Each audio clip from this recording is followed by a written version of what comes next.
ഇന്നത്തെ വ്ലോഗ് കുറച്ച് ഹൈജീനിക് ആയിട്ടുള്ളൊരു പാനിപ്പൂരി കടയിൽ നിന്ന് തന്നെ തുടങ്ങാം അല്ലേ. നമ്മൾ പുതിയ റോഡുള്ളൊരു പാനിപ്പൂരി കടയിൽ ജസ്റ്റ് നമ്മളതിൽ നടന്നു പോയപ്പോൾ ചുമ്മാ തോന്നിയൊരു ഐഡിയ ആണ് കേട്ടോ, പാനിപ്പൂരി കഴിക്കാമെന്ന് പെട്ടെന്ന് കയറിയതാണ്. അങ്ങനെ ആ ചേട്ടൻ കയ്യിൽ ഗ്ലൗസൊക്കെ ഇട്ട് കണ്ടപ്പോൾ തന്നെ നമുക്കൊരു പകുതി ആശ്വാസമായി കേട്ടോ. നല്ല വൃത്തിയുണ്ടായിരുന്നു, പറയാതിരിക്കാൻ വയ്യ.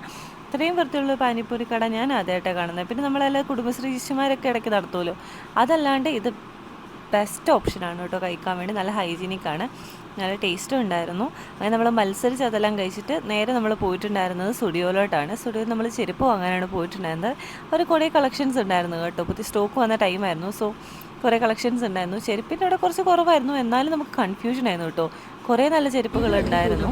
അത് 299, പിന്നെ ഇത് 399, ഇത് നമ്മൾ എടുത്തിട്ടുണ്ടായിരുന്നു കേട്ടോ. പിന്നെ ടീഷർട്ട് വാങ്ങണമായിരുന്നു. അങ്ങനെ ജെൻസിൻ്റെ സെക്ഷനിൽ പോയി ടീഷർട്ടൊക്കെ തപ്പി അങ്ങനെ അതും എടുത്തു. 199 കുറേ ടീഷർട്ട്സ് പുതിയത് വന്നിട്ടുണ്ടായിരുന്നു കേട്ടോ. അങ്ങനെ ബില്ലടിച്ച് നമ്മൾ ഇതൊക്കെ ചുമ്മാ നോക്കി, എന്നിട്ട് നമ്മൾ ഇറങ്ങി. ഇതാണ് നമ്മൾ വാങ്ങി